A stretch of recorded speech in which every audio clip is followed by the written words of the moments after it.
ሀቲዩብ የመጀመሪያውን ኢንተርቪው ሊያደርግ ነው። እኚህ የተከበሩ አባትም ስለ መጽሐፋቸው ኢንተርቪው የሚሰጡት ለመጀመሪያ ጊዜ ነው። ኢንተርቪው ልዩ የሚያደርገው ደግሞ ጠያቂዎቹ እናንተ የሀቲዩብ ቤተሰቦች መሆናችሁ ነው። ስለሆነም ይህን ቪዲዮ እስከ መጨረሻው ድረስ ካያችሁት ሀቲዩብ ለመጀመሪያ ጊዜ ኢንተርቪው የሚያደርጋቸውን የኚህን ታላቅ አባት ማንነትና እናንተም እንዴት እንደምትጠይቋቸው የምትረዱ ይሆናል። በመጨረሻ ደግሞ አዲስ አበባ ለምትገኙ እህቶቼ የምስራች አለኝ። ሰላም፣ እንዴት ናችሁልኝ ውድ ቤተሰቦቼ? እኔ በጣም ደህና ነኝ፣ እግዚአብሔር ይመስገን። ይህ ሀቲዩብ ነው፣ በመንፈሳዊ ህይወታችን አብረን የምናድግበት መንፈሳዊ ቻናል ነው። ሁሌም እንዳስለመዳችሁኝ የሀቲዩብ ቤተሰብ የሆናችሁ ሁላችሁ ቪዲዮን ላይክ በማድረግ መጀመርና ለብዙ የእግዚአብሔር ቤተሰቦች እንዲዳረስ ሼር ማድረግ አትርሱ። ስለ መንፈሳዊ ነገር መነጋገር፣ መስማት፣ መወያየት የምትፈልጉ ሁሉ ደግሞ የደውል ምልክቷን በመጫን የሀቲዩብ ቤተሰብ እንድትሆኑ እኔ የታችሁ በፍቅር ጋብዛችኋለሁ። በመግቢያ ላይ ለመጥቀስ እንደሞከርኩት እንግዲህ ሀቲዩብ የመጀመሪያውን ኢንተርቪው ሊያደርግ አንድ ሁለት እያለ ነው። እንደምታውቁት ሀቲዩብ ላይ እስከዛሬ ድረስ እኔ ብቻዬን ሳወራ ነው የምታውቁኝ። ያው ከእናንተ ጋር በኮመንት እንገናኛለን፣ ግን ማንንም ሰው ጋብዤ ማንንም ሰው ጠይቄ አላቅም። አሁን ግን የእግዚአብሔር ፍቃድ ሆኖ አንድ ትልቅ አባት ይዤላችሁ ልመጣ በመንገድ ላይ ነኝ። ማን እንደሆኑ ለማወቅ እንደጓጓችሁ አውቃለሁ። አስተውላችሁ ከሆነ የመጋቢ ሚስጥር ፍሬዋለን መጽሐፍ መዳሰስ ካቆመን አንድ ሁለት ሳምንት አልፎናል አይደለ? ለትንሽ ቀናት ሆልድ አድርጌዋለሁ። ሆልድ ያደረግኩበትን ምክንያት አለኝ። ይህም ምክንያቴ ምንድን ነው? ከዚህ ድንቅ መጽሐፍ ጀርባ ስላሉት ስለ የኔታ ስለ መጋቢ ሚስጥር የተወሰነ እንድናውቅ ከመጽሐፉ ቅድሚያ እሳቸውን እንድንተዋወቃቸው በማሰብ ሀቲዩብ ለመጀመሪያ ጊዜ እሳቸውም ስለ መጽሐፋቸው ለመጀመሪያ ጊዜ በሀቲዩብ ኢንተርቪው ይሰጣሉ ማለት ነው። ብዙዎቻችሁ ኮመንት ላይ መጽሐፉን በጣም እንደወደዳችሁት እየተማራችሁበት እየተጠቀማችሁበት እንደሆነ ነግራችሁ ነበር። እኔም እንዲሁ በኮልታፋ ባልተማረ አንደበቴ ዳሰሳ ለማድረግ እንደሞከርኩኝ አይታችኋል። ግን ከዛ ሁሉ በላይ እሳቸውን በአካል ጠርተን ስለ መጽሐፋቸውና ስለ እሳቸው ማንነት በደንብ እንድንወያይ ይህን መድረክ እግዚአብሔር አመቻችቶልናል ማለት ነው። ስለሆነም ይሄ የኢንተርቪው መድረክ ክፍት የሆነው ለእናንተ ነው። እንዴት ማለት ጥሩ ነው። ይህንን የኢንተርቪው ሀሳብ ካሰብኩኝ በኋላ ብዙውን እናንተ ላይ እንዲያተኩር የፈለግኩበት ምክንያት ምንድን ነው? ብዙ ጊዜ በቅዳሴ ላይ ብዙዎቻችን በልማድ እንጂ በእውቀት አይደለም የምንመራው። እኔም በጣም ብዙ ጥያቄዎች አሉ። ሁላችንም በየራሳችን የያዝናቸው ጥያቄዎች አሉ። እኔ መጠየቅ ስለቻልኩኝ ብቻ ከኔ እንዲወጡ አልፈለግኩም ጥያቄዎቹ። ስለሆነም እስከዛሬ በተከታታይ ጥናት እንዳደረግነው አብረን እንዳጠና ነው ሁሉ እሳቸውንም ኢንተርቪው ሳደርጋቸው አብራችሁኝ እንድትጠይቁ ፈልጌ ነው ይህንን ሀሳብ ያነሳሁት። መጋቢ ሚስጥር ፍሬዋለን ልትጠይቋቸው የምትፈልጓቸውን ከመጽሐፉ ጋር በተያዘ በተለይ ከቅዳሴ ጋር በተያዘ ስለ ኦርቶዶክስ አስተምህሮ በተያዘ ያላችሁን ማንኛውንም ጥያቄ ኮመንት በማድረግ ቀጥታ የኢንተርቪው ተሳታፊ መሆን ትችላላችሁ።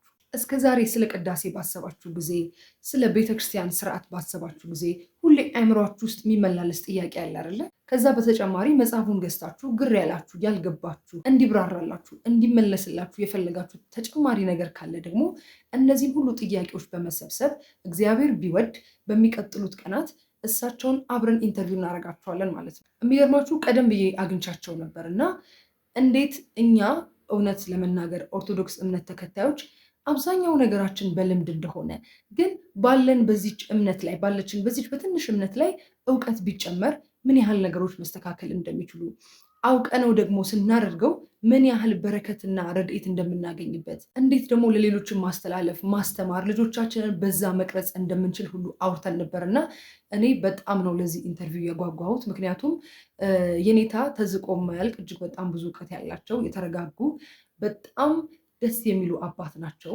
በኢንተርቪው ብዙ ነገር እንደምንጠቀም ተስፋ አደርጋለሁኝ። እናንተም የእናንተም ብቻ ሳይሆን በዙሪያችሁ ያሉ ሰዎች ብዙ ጥያቄ ሊኖሯቸው ይችላሉ። በቅዳሴ ስርዓት ላይ በልማድ የምናደርገዋል አይደለ? ለምሳሌ ብዙ ጊዜ ቀለል አድርገን አንድ ምሳሌ ለመጥቀስ የሆነ በቅዳሴ መሀል ላይ ብዙ ጊዜ አንድ ሰው ጎንበስ ካለ እኛም አብረን ጎንበስ እንላለን አይደለ? ወደ ምስራቅ ተመልከቱ ሲባል ሁሉንም አቅጣጫ ሰላም እንላለን። ብቻ በልማድ ሰው ስላደረገው የምናደርጋቸው በጣም ብዙ ነገሮች አሉ። ኢቭን ተሰጥኦ እንኳን ስንመልስ ምን ማለት እንደሆነ ሳይገባን የምናደርጋቸው በጣም ብዙ ነገሮች አሉ። እነዚህ ሁሉ ነገሮች ከልማድ ወጥተን ወደ እውቀት እንድንመጣ ኦርቶዶክሳዊ ማንነታችን በእውቀት እንዲገነባ የምናደርገው ነገር በሙሉ በቃ አለ አይደል ከልማድ ወጥቶ ወደ እውቀት እንዲሸጋገር የሚያደርግ እውቀት ያላቸው በጣም ትልቅ አባት ናቸው። ብዙ ጊዜ እኛ አባቶቻችንን እውነት ለመናገር አልተጠቀምንባቸውም።